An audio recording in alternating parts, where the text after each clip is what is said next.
let's just take it simply for now. Here's this exponential rise towards a steady state. This area here is energy that has to be supplied anaerobically. We believe that athletes have a certain amount of anaerobic energy that they can liberate over the course of a high-intensity event. So the more rapidly your oxygen uptake can rise, the less of this anaerobic capacity will be utilised, and the more of it that will be available to you in a sprint finish. If you've got fast VO2 kinetics, in other words, your VO2 rises towards that steady state more rapidly, you will have a reduced oxygen deficit. And what that means is that you have less of a reduction in your muscle phosphocreatine concentration. That's the high energy phosphate pool that you have available as an initial reservoir to resynthesize ATP. You'll have a reduced anaerobic glycolysis, so you'll get less lactate and less hydrogen ions being produced, and you'll get less inorganic phosphate being produced as well. And that's considered nowadays to be one of the main causes of fatigue during high intensity exercise. You'll also break down glycogen less rapidly, and all of these things, of course, are very important in the determination of fatigue in a variety of different endurance activities. Therefore, faster VO2 kinetics should translate into better performance. Just to put this into perspective, the average middle-aged individual might have a time constant, this is the way that we describe this exponential rise from baseline to the steady state, of around 45 seconds. And what that basically means is that that will take around 3 minutes before you reach a steady state. You take 45 seconds, you multiply it by 4. Okay? If you've got cardiopulmonary disease, you might have a really slow time constant, and it's going to take you an age before you reach the steady state. In fact, you probably won't even get to the steady state because you'll run out of anaerobic energy before you can get there, and you'll become exhausted very rapidly. If you're an elite endurance athlete, you might have a time constant that's as fast as 10 seconds. That means, of course, that you can reach a steady state within 40 seconds of the onset of exercise, and that will massively minimise this oxygen deficit, so you'll get much less muscle metabolic perturbation, less accumulation of fatigue-related metabolites.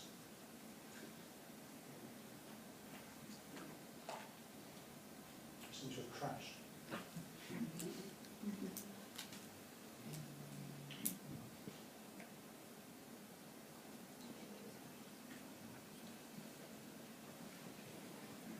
Okay, thank you. And sort of to just follow up on our track here is Paula again running on the treadmill, and we started to measure her VO2 kinetics, and we had the treadmill belt running at 16 kilometers per hour. She had her feet astride the moving treadmill belt on 3, 2, 1 and start running.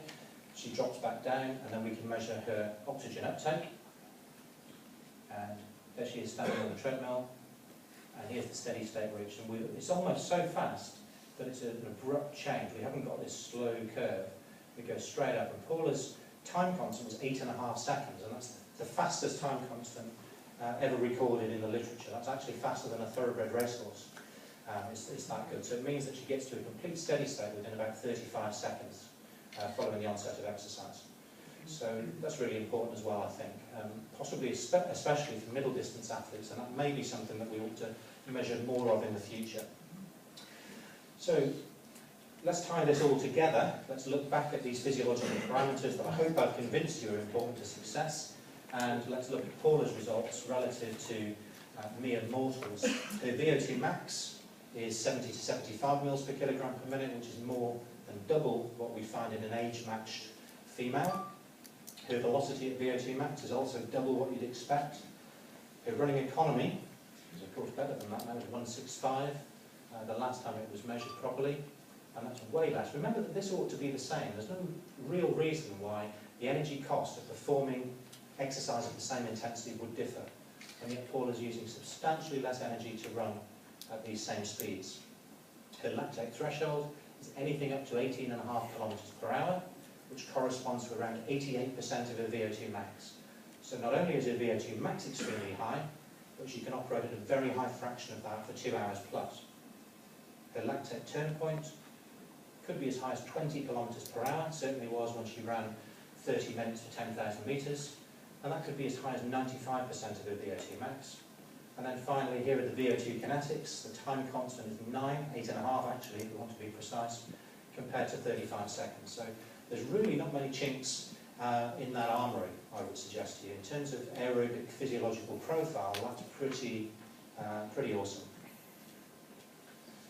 Why is it that she's so good? She clearly has the talent. She showed that right from the very beginning. Very high VO2 max. When she first came to see me, she was doing very little training actually. 25 miles per week at the most. Since then, she's done 20 years of very hard training. She's had a gradual progression in that training. She's got all the psychological attributes and traits that you could ever want.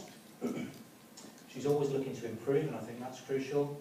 She's had regular objective measurements of her fitness to help guide her.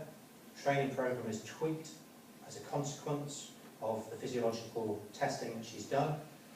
And she's developed a team of trusted experts around her. And it was interesting to hear Seb this morning saying it wasn't just about him and his father, but they brought in expertise from physiology and biomechanics and other areas in order to ensure that they had all the bases covered. Just finished with a few photographs. This was a particularly pleasing victory to win the Senior World Cross Country Championships in the mud. Training-wise, Paula, it varies, but let's say 200 kilometres per week. It's typically the very high quality. Paula's renowned for not running very many easy miles. Possibly to the detriment at times, possibly that's why she became as good as she did. That is. She does hard sessions as well as good pace continuous runs, a couple of weight training and conditioning sessions. Her training speeds are regulated by what she knows about her physiology, and she has heart rate zones, as Barry and I spoke about this morning in our workshop, and that we'll probably speak about again tomorrow, for easy, steady tempo and interval training. And they look a bit like that.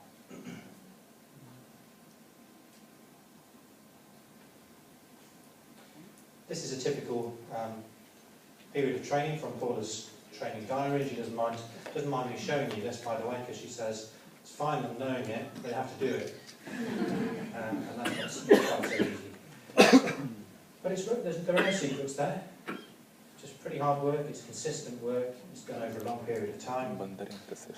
The aficionados amongst you will possibly recognise the dates, because just a week or so after that training was completed, her diary says marathon first position, 2 hours 15:23. Unfortunately, it was rounded up by a couple of seconds. PB, so not really any celebration there, but pleased that it was a PB at least, and of course nobody's got near that time ever since.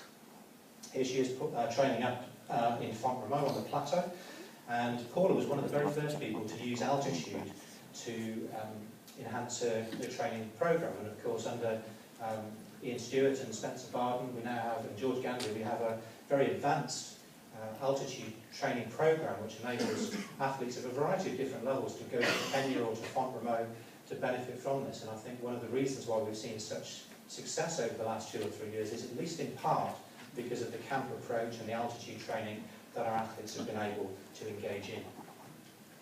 This is also in Font-Romeu, down by the lake. It's in the gym. And so just to summarise, the benefits of physiological testing and support, I think, are identification of individual athletes' strengths and weaknesses, identification of event potential. We knew from a very early age that Paula eventually and ultimately was going to be a marathon runner. There were all sorts of things in her physiological profile that suggested that was the case, but we didn't want to push her towards the marathon too soon. Monitoring of health status. I've given you an example of haemoglobin concentration as an example. Objective measurements of fitness, same laboratory, same environment, same tests, no shying away from the truth. We're able therefore to assess the effectiveness of training, and I think that's really important. We can predict performance pretty accurately, we can recommend training to coaches which they can then apply to the athlete, and as physiologists we can also provide advice on things like nutrition, altitude, acclimatisation to heat, tapering for critical events. And of course, we can't rule out the importance of psychological factors as well, and I think when an athlete has a trusted team of people around them, that can only be beneficial. You know a lot about the rewards, there's the 2:15:25. Here are some other victories. I'll wrap up there. We've got about 90 minutes for questions. Thanks very much for your attention.